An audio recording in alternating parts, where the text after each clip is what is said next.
Hi കൂട്ടുകാരെ, അപ്പോൾ രാവിലെ തന്നെ നമുക്ക് മാർക്കറ്റിലൊന്ന് പോകാനായിരുന്നു കാര്യം. കൊഞ്ച് മേടിക്കണം.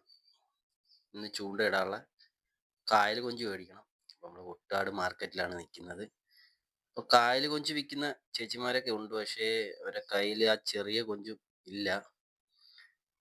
ബാക്കിയെല്ലാം മത്തിയുടെ ബഹളമാണ്. ഫുള്ളും മത്തിയും കാര്യങ്ങളാണ്. വലിയ മീനെല്ലാം വെട്ടി വെട്ടി കൊടുക്കുവാണ്.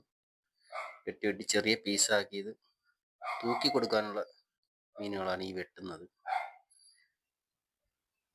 അങ്ങനെ നമ്മൾ ഇവിടുന്ന് അടുത്ത മാർക്കറ്റിൽ പോയി. അപ്പം അവിടെ ഒന്ന് തിരയാണ്. കാര്യം ഈ കായൽ കൊഞ്ച് മാത്രം വിൽക്കുന്ന ആൾക്കാരുണ്ട്. അപ്പോൾ ആ ചെറിയ കൊഞ്ചാണെന്നുണ്ടെങ്കിൽ നമുക്ക് ചൂണ്ടയൊക്കെ വരും. അങ്ങനെ നമുക്കൊരു ചേച്ചിയെ കിട്ടിയിട്ടുണ്ട്. അപ്പോൾ ചേച്ചിയുടെ കയ്യിൽ നിന്ന് കൊഞ്ച് കിട്ടിയിട്ടുണ്ട്. അപ്പോൾ അവിടുന്ന് നമ്മൾ കൊഞ്ചും മേടിച്ചിട്ടുണ്ട്, മത്തിയും മേടിച്ചിട്ടുണ്ട്. അപ്പോൾ അടുത്ത വീഡിയോ കാണാം.